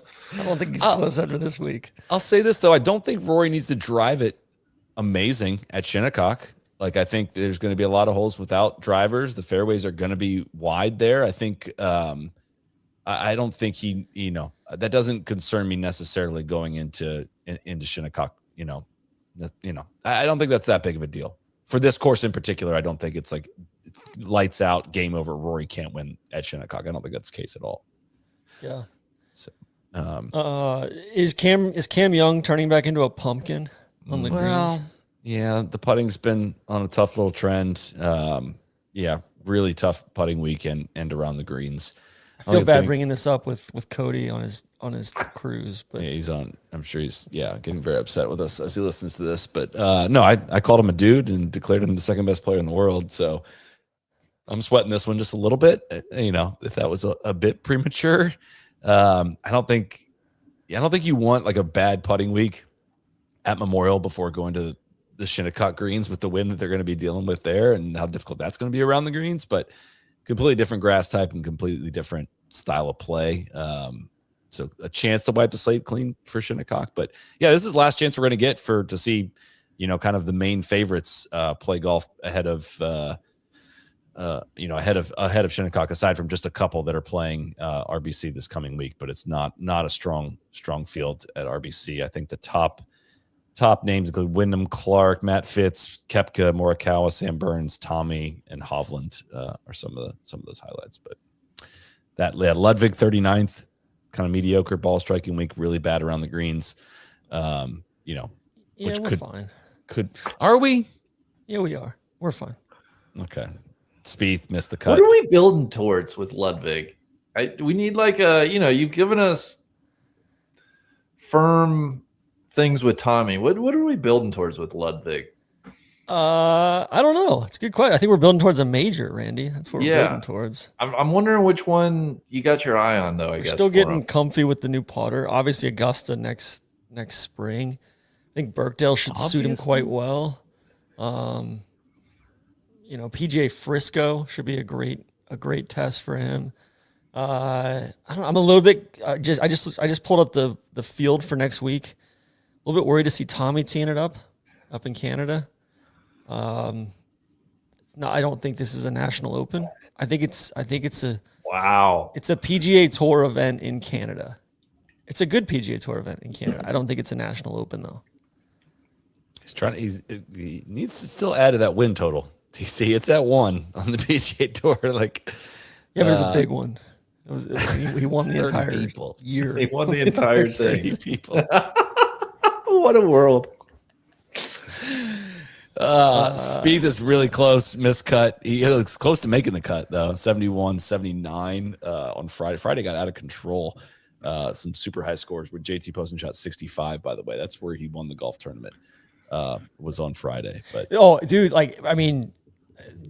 Justin Thomas said it was like one of the best, like unfathomable, like good golf, round. I mean, it beat the field average by 4, right? No, it beat the next best player by 4. Yeah. That's incredible. I meant to say that off the top. Like, I'm glad JT went on and won the tournament because that round 2 performance was worthy. Yeah. He's gained over 9 shots on the field on Friday alone, which is absurd. He's got 4 career victories now. He's won the Wyndham, the John Deere, the Shriners, which no longer exists, and now the Memorial. And Randy, he's a veteran of the Trap Draw as well. That's right. Trap Draw episode 6. I would encourage people to seek that out. Back when the Trap Draw was a golf podcast. Dark times. Yeah. No, he just, I don't know. He's got this uncanny, like he's kind of an old school golfer. It's kind of like long, loopy-ish swing.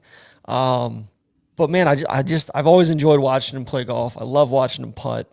And like I said earlier, I think his entire career is just like, it goes back to just taking advantage of Monday qualifying into, a Corn Ferry Tour event, and then parlaying that and parlaying that and parlaying that. And he's just like, he's kind of turned into, I don't know, like a miniature version of Russell Henley a little bit career wise. Like he's won almost $30 million on tour now. And just without, like, I guess the putter's a loud trait, but without any loud traits from a physical perspective or from a driving distance or long iron perspective. He's just like, I think the odds are stacked against a guy like this in the modern game. Yep. And he's managed to carve out a hell of a career. And I just like, and it was the same thing. Like it was kind of apropos that he beat Ryan Gerard today in the playoff. Like he's always had a chip on his shoulder against North Carolina because they didn't recruit him out of high school. And he went to Western Carolina, the Catamounts. So I don't know. I love that plucky underdog that's done well for himself. His caddy, Aaron Fleener's a great dude as well. Just always a delightful. They've been together for a long, long time. Just always a delightful duo to run into at tour events and whatnot. So hopefully they're opening some grape tonight, Soly. I would certainly expect so. Anything else from Memorial? That CBS had a really nice tribute to the one of their production associates passed away in a car accident pretty tragically this weekend, and Nance started or kind of got into that kind of unexpectedly, but it was a really nice tribute. Bryce Adair, I think from Augusta, Georgia originally, and I don't know, it was like I just saw a lot of things of like, man, that was really well handled, and just what a sad story. So yeah, Jim was you could hear the emotion in his voice, and I can't imagine like what it's like to continue working and go back to work the week as that happens. Member of your team passing away tragically. It's sending along our best to Bryce's family, the CBS family as well, for obviously a very, very, very difficult situation. But as you said, they handled it extremely well and honored Bryce really well with the segment they ran on Saturday. It kind of stopped me in my tracks actually a little bit. It was well done. On a very, very, very different note than that, over on the DP World Tour, the KLM Open, Eugenio Shikara. I get tongue-tied on this one, Randy, because Suarez is Eugenio on our Reds, but I don't think it's Eugenio Shikara. Wins by 1, made a birdie on the last. TC hit a 6-iron over the water in the wind to a left pin, also over protesters that had made their way into the pond and were setting off pyrotechnics. This is a dream come true. It was sick. I don't even know what they were protesting. I don't know either. The broadcast refused to broadcast the message that they were sending out in the protest, but it was incredible. The staff of the tournament is standing like on the green, between the protesters and the players that were trying to finish up. I don't know why they were all watching the golf instead of watching the protesters. As you see in this image right here, but it was an electric finish. Very windy final round. And he needed to birdie the last, a par 5 finisher on the last. And he had a really, really, really good shot. 6-iron in the wind into 18 with, a ton of risk to the left. And Shikara gets his win, climbs up to sixth in the race to Dubai, but he's essentially fourth in the standings in the race to a PGA Tour card, just behind Patrick Reed, Jaden Shaper, and Casey Jarvis. So listen, I think he might be like a unhinged, like just hothead lunatic. But we need more of those guys. We need some villains, and I respect that he just quit live straight away, and he's like, this isn't for me. I want to play on the PGA Tour. They promised me entry into the majors, all this stuff. I didn't get it. I'm walking away on principle. Just a really talented player when he was at Oklahoma State, as well as I think several other places prior to that. It was kind of a crazy. I was just kind of watching out of the corner of my eye this morning, and Sebastian Soderberg kind of bottled it earlier. The Bullet, Marcus Armitage, played horribly today. Oliver Lindell, the Finish My Pillow guy, was up there. We've got, it was like really topsy-turvy. Callum Hill, Daniel Hillier, some of the guys that you're always bitching about that are always on the leaderboard of these things. Like, it's like the same guys every week. Robinson Thompson and Nicholas Norgard and Angel Hidalgo, all these guys. And it's, you can't breeze past Finish My Pillow guy. I've used that one before. I know, but that's good. I have not heard It's just all I can ever think about when I see Oliver Lindell's Lindell's name. name. Keep going. That one gets me. He is one of the guys that's up there every week. Lindell. Richard Sterney finished solo 11th. Tied for 11th. Forever. I watched the end. I was like, man, I'm kind of sad. It's just a crazy weekend of golf and travel. I was like, man, I'm kind of mad I missed most of this tournament. Like, it looked like it was a fun tournament. Not like an amazing golf course there in Amsterdam, but good pro golf venue and some fun holes out there. But which I also don't know. Like Mason Howell teed it up. He missed the cut. He was 8 over. But just thought that was interesting. He was making the trip over. I don't know what P's up to. He's not playing DP World Tour right now. Doesn't need He's to. not playing anywhere right now. We're number 1 on the list. He's resting, good. baby. Yeah, I know, but P likes to play. He likes to stay sharp. You got Shinnecock coming up. He's probably taking a bunch of trips up there. We're gonna be fine. We're fine, dude. I'm kind of with you. This one would have made sense. I would have thought, and then come back and take the week off before Shinnecock. I mean, P's last 2 starts have been the PGA and the Masters, and then before that he played Joburg, South Africa, and Qatar. Like, he's just not playing a lot, man. Yeah. He's played 2 times in the last 11 weeks. Need more, P. That is surprising. On the Live Golf Tour at Live Andalusia, Tyrrell Hatton won by 2 over John Rahm.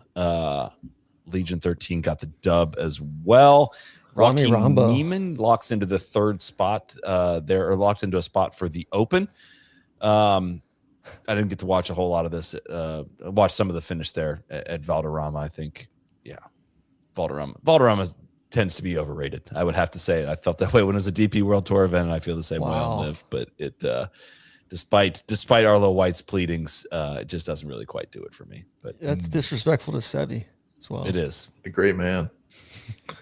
I think one other thing I think is sick. I know we talk about this a lot. The Open qualifying series, like JT Poston got into the Open today he got into the U.S. Open, but he also got into the Open. Yeah. I think the Open, just having those carrots spread around the world for players who are hot is cool. Just sprinkle a little love, for certain players, something to strive for or add at a particular tournament if you're not in the Open, whatnot. Probably the bigger, as it usually is with Live, more off course than it is on course stuff. Some rumblings this week. Heard some rumblings when we were out at Riv. Maybe calling into question the Live UK event a little bit, not reporting that, just reporting a keep your eyes peeled. And then David Rumsey reported today, came out for Front Office Sports. The headline was Live Golf may not have funding to last entire season. And also says in there, a top executive at one of Live Golf's partners told Front Office Sports every remaining tournament is on the fence.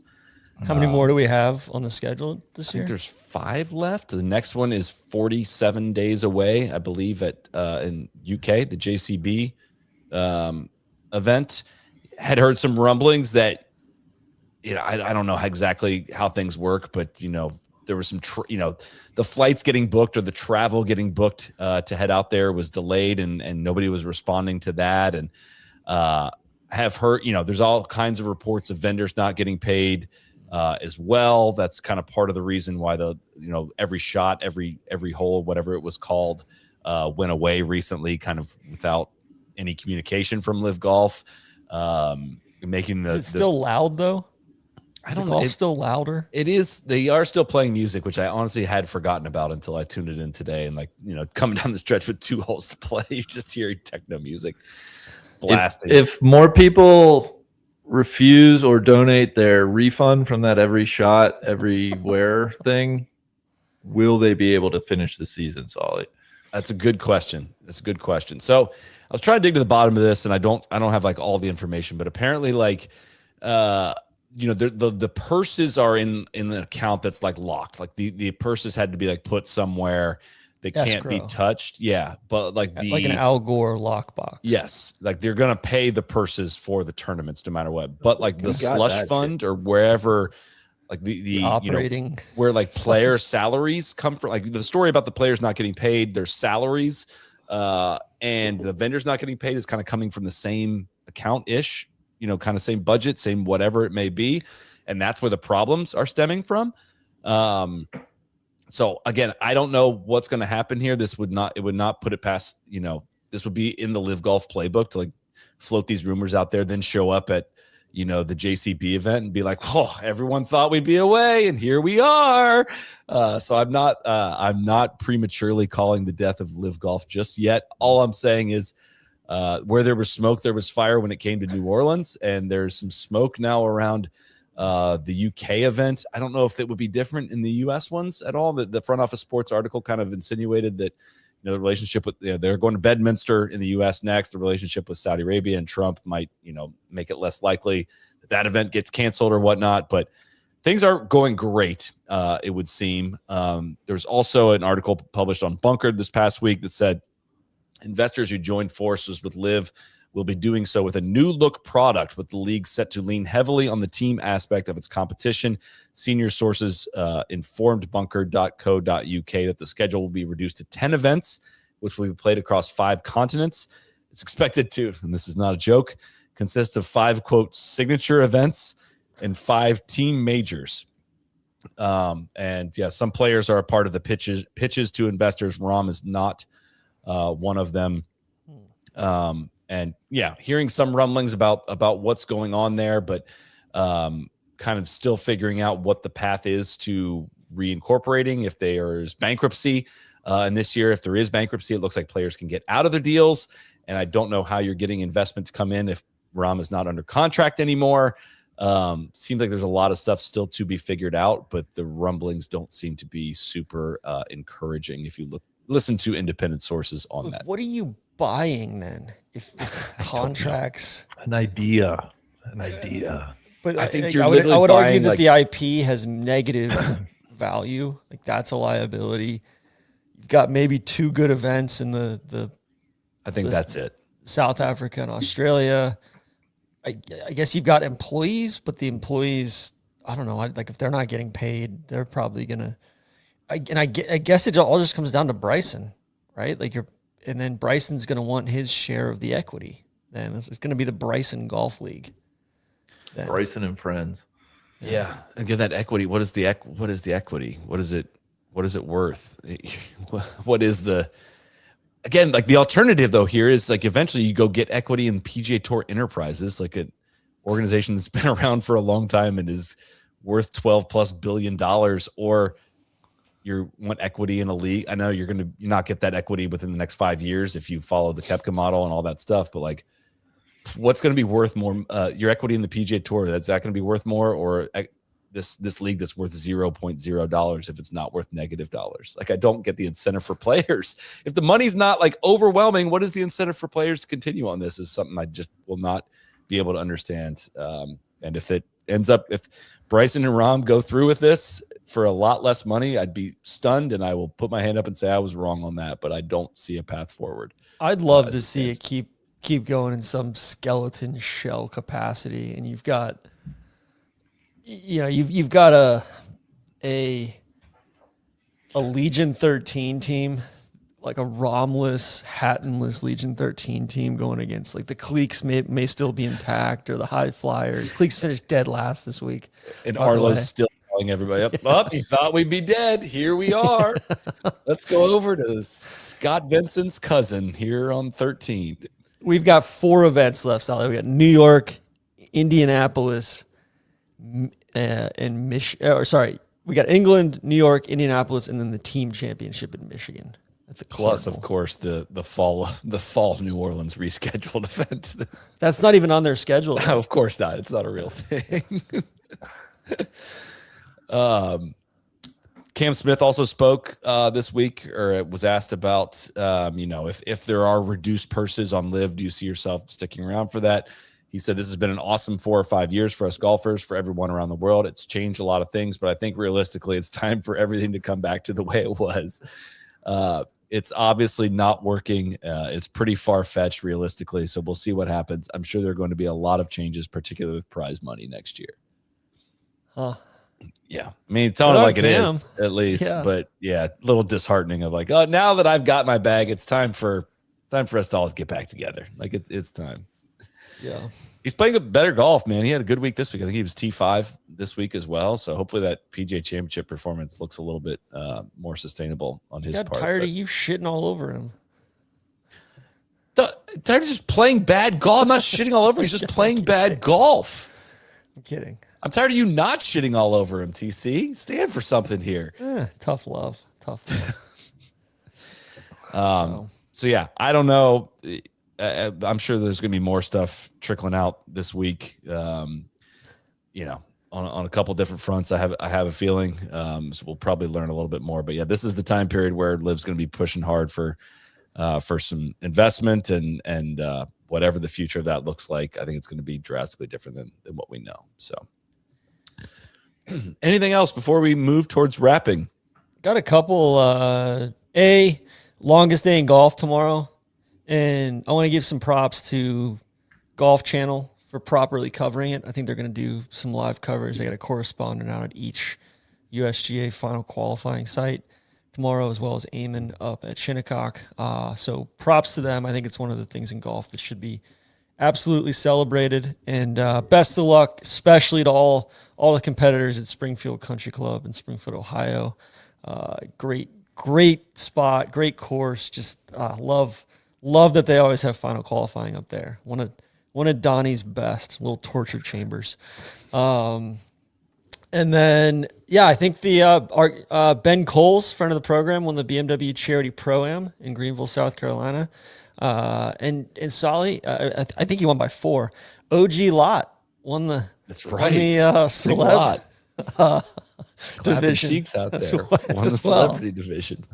Loved that. And then on PGA Tour Americas, Corey Pereira won, and it was about a little under a year after his wife died of cancer. So I thought that was a really cool story. Just obviously sad, but just a good story of resilience and keeping your head up and just, having something to play for, and, having golf to keep you going. So that was the Mexico Championship, not to be confused with the Mexico Open, presented by Vidanta World. Anything else from you, Big, before we move towards wrapping? I was just going to say we get the Curtis Cup next week from Bel Air in Los Angeles. So there will be some Golf Channel coverage of that. I believe, Saturday, Sunday, some Golf Channel in the evening, and then maybe some online stuff the first day of play on Friday. So if you want to see Bel Air, if you want to see, the top U.S. amateur golfers versus GB and I, check that out. I will say that's about as good as it gets for prime time viewing. Match play at Bel Air, and just sign me the fuck up. Yeah. That's great. I don't know Bel Air well, so I am looking forward to watching. Not up against the signature event too is helpful. Just we're gonna have a nice unchaotic week of watching golf, hopefully. But it's also crazy. Real quick, I was just thinking about the longest day in golf. Some of these guys are going to be playing in that tomorrow in Ohio, in the various sites in Ohio, after having played like 28 holes today. Yeah, that's true. Long Sunday. On a mat, and Muirfield Village is a massive walk as well. So thankfully, JT Poston does not need to do that. But another big thanks to Ally for having us out this past week, and I give big shout out to our guys that are still on the ground there, Drew and Matt, still in the media center here. This was a long week, long hours on top of the team that was just coming straight from Tourist Sauce as well on the video side. So very, very busy couple of weeks for us making some content. So appreciate all of the help from everyone in front of and behind the cameras, getting all the photos and all the social media and everything that went into that. So thanks. It was so much fun. That lived up to the hype, being there in person. I'm really, really, really glad we made the trip, fought the jet lag, and we're better off for it. So thank you to Ally and the entire team there. So Soly, how was the red eye? Great. I did totally fine. I was surprisingly decent energy. How was yours? It was good. I landed in Newark. Had a tight turn, and United rocked them. Even though I had to transfer from A to C, still rocked them. I might be Team Red Eye now, man. I don't know. I've done like 3 in a row, and it's been way, not nearly as hard as I would have thought. So I would say individual results may vary for anybody listening out there. They can. I think when you're already just exhausted every day, it's kind of like, all right, at least I'm home. RBC Canadian Open on the PGA Tour this week. Dow Championship on the LPGA Tour. DP World Tour is off until after the U.S. Open. On the content front, we have got a Shinnecock preview coming out on Tuesday. Just talking about the golf course, breaking it down. Got some interviews in there. Got a bunch of drone footage and stuff talking about the holes. So make sure to check that out on the No Laying Up podcast YouTube channel. We're also going to draft our best U.S. Opens. That episode will be out. Oh, I can't wait for this Thursday. one. That is going to be a very, very good one. So Wolfie said that he's not going to judge this one because he's on the USGA Museum committee, and he's biased. He has to not the right himself. Guy. Yeah. What's going on in the trap draw this week? THG. THG's back. Well, we'll see. We're recording a World Cup preview on Thursday. We're going to try to get it turned and posted Thursday evening. Massive. THG is back. Tell your friends. Got to give him some row back. We will also have an every shot from young Icarito Neil Schuster that is going to be coming out on our YouTube channel, the No Laying Up YouTube channel at some point this week as well. Sorry, I don't know the actual day confirming that one, but Neil played Shinnecock. We filmed every shot. We got his reaction to everything. You'll get a preview of how the course will play if the wind blows like we're hoping it will, because the wind blows at Shinnecock and it absolutely blew for us on the media day. So amen. We have strung this out with the hope that the champion of the U.S. Women's Open would call in. Sounds like she is still doing media in other places, and we were unable to snag her. I think, unfortunately, it is looking that way. But next time. You get us next time, Nelly. Thank you. We appreciate it. So thank you, everyone, for tuning in live. Thank you, Mr. TC. Thank you, Big Randy. Thanks to our friends at Titleist, High Noon, Roback, and Ally as well. As mentioned, Matt and Drew running the 1s and 2s. A little bit back to normalcy here in the coming week. But thank you for listening. We'll have a lot of content coming here, and we'll be back. Ton of live shows around the U.S. Open. You know what's coming. So make sure you subscribe and stay tuned. We'll see you back here next week. Cheers. Thank you to the protesters. Rock on.